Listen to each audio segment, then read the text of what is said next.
Breeze Nation, what is going on? We are back. We are back with another NFL draft player breakdown. I'm your host, Jordan JC, Mr. Meaty. What is going on, Breeze Nation? And today we got a good one. Talked about a lot of different positions in the draft so far. We talked about edge. We talked about a hybrid with Arvell Reese as far as linebacker. We even mentioned, the Reuben Bain Juniors. We talked about what was the other prospect I just mentioned? Peter Woods from Clemson, the other defensive tackle. But now we're going to go in a different direction because I think there is a draft prospect who just completely just wowed everybody, first off, with his combine numbers that I think solidified him as a first rounder. This is a person who I initially thought would have a second round grade, second round value, that we could probably creep in and get him in the second round and then still spend that first round capital on a defensive tackle or defensive end. But I think this guy has catapulted himself probably into the top 25 of the draft. And so we still could get him, but we would probably have to draft him in the first round. And who I'm talking about is none other than Dylan Thieneman, the safety out of Oregon, the Ducks, standing at 6 foot, 201 pounds. And like I said, the tape on him was already really, really good. Like, this was a very, very good prospect to begin with. But when you see what he did as a collective at the draft combine, he turned it into a special performance. And I think he's one of the draft risers that you're going to hear his name early.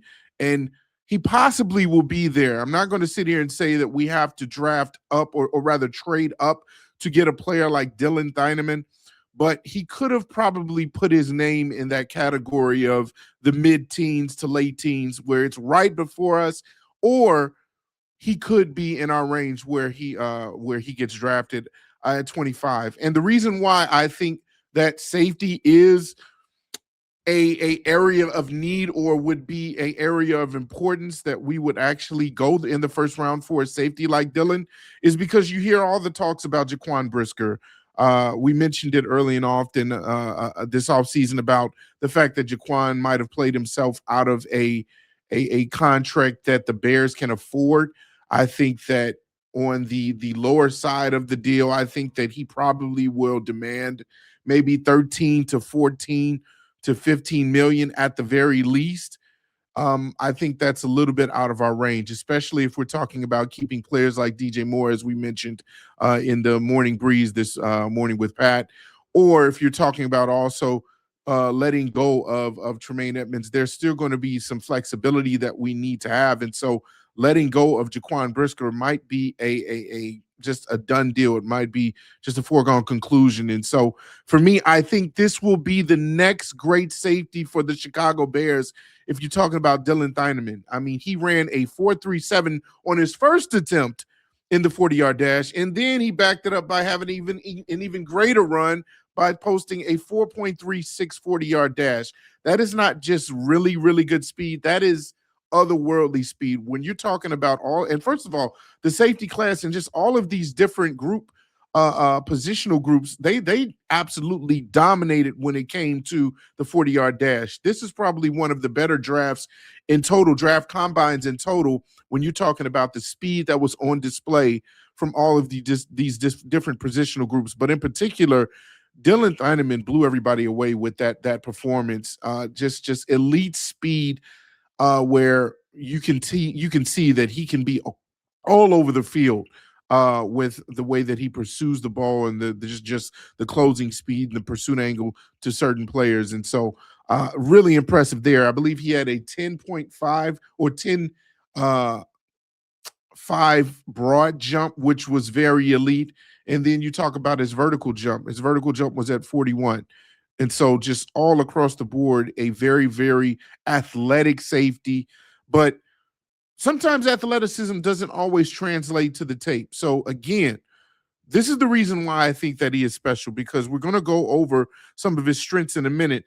But this past season had a really, really good season. 2 interceptions, 5 passes defended, 92 tackles, and 44 of those were individual or solo tackles. And so again, a guy that really just gets his hands dirty, gets in on all of the plays that he can, is a ball hawk, and is, I think, will be a special player at the next level. Which I think this is why the Bears have to kind of at least give it some attention if he's there at 25.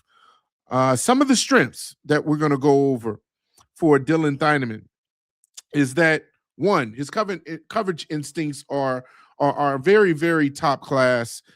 His eyes, it mentioned, stays anchored on the quarterback. He can read route concepts very, very well, early and often. And also, he positions himself to take away throwing windows before the ball leaves the passer's hands. And so that is a skill. Someone who has instincts and is able to kind of put himself in a position where he's already within that passing window of where the wide receiver is going to be. Very, very good in zone coverage, very good in press, and obviously in trying to attack the quarterback, and barreling down on the quarterback. That is another strength of his, is that when you're talking about the pursuit, he goes all out. His aggressiveness cannot be understated. When he was even playing at Purdue and Oregon, as a junior, obviously he's had 3 years playing at Purdue and also at Oregon total in his college career. But this is a person who, again, just hair on fire, will continue to just, again, elite speed, getting to the quarterback, getting to the running back on certain angles. If you watch the tape, I mean, he commits. It's not like he hesitates. He doesn't overthink. He truly commits to what he's going to do. And that's what you love out of a player. He plays free. He's a football player. This dude is cerebral, but he's also very athletic in the way that he plays. Again, as I mentioned, elite speed at 205 pounds, and that helps him to go from sideline to sideline. And also, when you're talking about safety, there's not really that many plays that get behind him when it comes to that speed. And so when he's tracking the ball, he tracks it like a wide receiver. That's another thing that you notice, is that he can high point the ball. He plays that interception or that pass deflection like a wide receiver. He can mirror certain wide receivers in their routes as well, even though he's not necessarily a cornerback.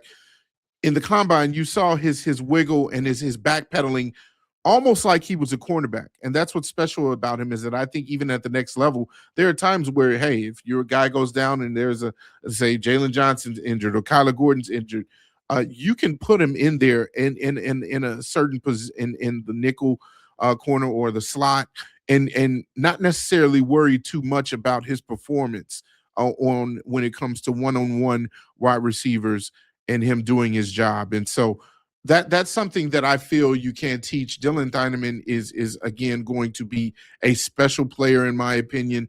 I believe his ball skills are elite, and again, just all across the board, he just impressed everybody at the scout combine. Now, just a few of his weaknesses. He again, the play action, and this is what with a lot of players who play aggressive and play just with no conscience, no hesitation when it comes to pursuing, and you use that elite speed. He's running at 4.36, trying to come at a running back at a certain angle, or wide receiver, or even trying to attack the quarterback. One of the issues with him is that if there is a play fake and he gets fooled by the direction of the play, as most players do, then he can kind of over pursue.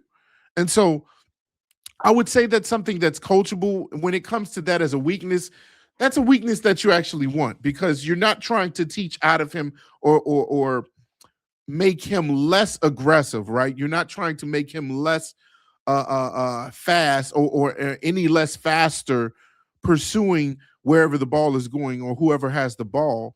But you want to make sure that he's instinctual and that he sometimes uses a higher IQ to be aware of the kind of the trickiness in plays and the what is it called, the miss directions when it comes to certain plays. And so that's the only thing with him. I feel like that can be kind of worked in, especially when you get with a coach and a staff with Dennis Allen. That's something that I think can continue to be worked on in the offseason, and just in his understanding of certain defenses, or rather certain offenses, how they play, how they scheme up. That comes over time if you're a player that really is about football and watches the tape and watches certain defense or I keep saying defense offenses and how they set up their plays and whether or not they use certain play fakes and misdirections on a normal basis. And so I don't really fault him for being that way. Another flaw of his technically is one-on-one, and I did mention that one-on-one you feel like you're comfortable with him, maybe substituting or stepping in for an injured cornerback because of the ability to go from sideline to sideline and kind of mirror the wide receiver in certain aspects. If he's going up against a top tier wide receiver one-on-one, there are times where in tight windows or in tight spaces he can kind of get misguided or misdirected or get shook. He's a little bit better when it comes to maybe the broader space or the wide open spaces, which is why I think obviously he's very good at safety because you kind of have the whole field to play with versus really just kind of following one-on-one when it's just you and your man, mano-y-mano, and trying to stay in front of him and coming off of certain jukes or certain double moves that can kind of get to him every now and then. That can kind of get to him. And again, that's not something that I personally will hold against a player like Dylan Thieneman because I think that can kind of get to every single cornerback or safety or player. Every once in a while, you'll see a player get just juked out of his shoes. And so these are weaknesses that I think you don't necessarily concern yourself with. Another one, and it's an obvious one because he's only 201 pounds. When you're talking about the pursuit to the quarterback and him barreling down and probably playing in the box at times and trying to blitz, he obviously will have a hard time trying to get around bigger guys like the meatier tackles and guards and trying to get around that edge. So if there's any sort of like traffic when it comes to getting to the quarterback, there's a chance that he can kind of get stood up and get lost in the pile just because of his size. And so obviously with the 201-pound guy, there's going to be issues when you're going up against 350 and 330-pound linemen trying to make sure that they block you, and then maybe even the running backs in there as well, double teaming you to try and stop you to get to the quarterback. And so that's the only natural issue is his size sometimes will not allow him to get past bigger people. I mean, if you're 400 pounds and I'm 200 pounds, you're twice my size, I might not be able to get past you unless I use my speed. And so that's to his advantage. And so, again, that's pretty much it. But overall, I love a prospect like Dylan Thieneman. Again, just completely, I feel like he catapulted up boards. I wish he kind of didn't because if I'm being very selfish as far as when it comes to the Bears' needs, I feel like we should go in the first round with a defensive end prospect or one of the defensive tackle prospects that we talked about that will be there at 25. And then I was hoping that this type of safety that Dylan would kind of go under the radar and we could get him in the second round. But I think that if we do want a player like this who will help out the Bears from day one, I feel like he's a day one starter, especially if you're talking about either keeping Byard and letting go of Briscoe or the vice versa, or maybe both of them are leaving, whatever the case may be. I think Dylan Thieneman will step in and be that next great safety for the Chicago Bears. But you have to probably get him at 25 if he's there. I see a lot of mock drafts that may have him at 18, may have him at 20. And so there's a chance that he might go right before the Bears pick. But there's also an opportunity where if certain things fall a certain way and certain teams need other different positional needs, that he will be there for the Chicago Bears at 25. And you got to possibly grab him. I mean, at the end of the day, sometimes it's about BPA, best player available. Sometimes it's about just, going with your hunch. And I think Dennis Allen and this staff will do just that. The Jeff Kings, the Dennis Allens, the Ben Johnsons, and the Ryan Pools, I think they will come together, collaborate, and make sure that they pick the best player that they can at 25. And he's one of the names that you want to think of. And so, how do you guys feel about Dylan Thieneman? Did you see the combine where he just electrified and just completely I feel like shot up boards and will definitely be a lock for the first round? And how do you feel about him possibly replacing a Jaquan Brisker this offseason and being that next great Bear? Do you think that he will be an answer to probably one of the holes that we have to fill going forward? And of course, as always, I will be down there with you all conversing. I appreciate all the interactions and the comments, man, you all have been giving on the past videos of the breakdowns. And again, it has continued to motivate me to continue to push these out. I appreciate the support. I appreciate the views. As always, subscribe and like to the channel and the videos, as we all will be pushing out content. P Kid has been doing a great job pushing out content every now and then at 3. Obviously, Pat and me are doing the morning shows. Obviously, the crew will be there in the late show for the live show. I believe we're going to be doing it live this evening on Monday. And so just stay tuned for all the wonderful content we have coming for you. I will be breaking down more prospects. I probably will be doing linebacker next, and so stay tuned for that. I know Ernest Crosby wanted me to do linebacker and safety, and so here's your safety one, Ernest, and look forward to you all next time on the next NFL Draft Player Breakdown. I am out.